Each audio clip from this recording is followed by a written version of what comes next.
Good morning to all. இது Sunday morning. காலைல சீக்கிரமாக எழுப்பி விட்டு அருண் வீட்டு பக்கமே ஒரு பார்க் இருக்குது, வா போகலான்னு கூட்டிகிட்டு போயிருந்தாங்க. ஸோ அங்கே போய் பார்த்தா எதுவுமே இல்லை, காலியாக இருந்தது.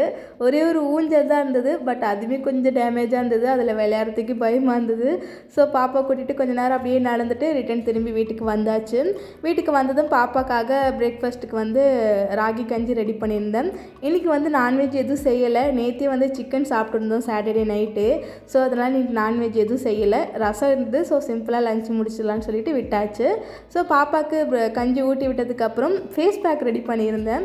பிகாஸ் இங்கே ரொம்ப வெயில், அதனால் அருண் கொஞ்சம் டேன் ஆகிட்டாங்க. அவங்க வேலைக்கு போயிட்டு வந்துட்டு இருக்காங்களே, ஸோ அதனால் அருணும் ரொம்ப நாளாக கேட்டுகிட்டே இருந்தாங்க ஃபேஸ்க்கு ஏதாவது பேக் ரெடி பண்ணி கொடுடின்னு சொல்லிட்டு. ஸோ இன்றைக்கி தான் ரெடி பண்ணியிருந்தேன்.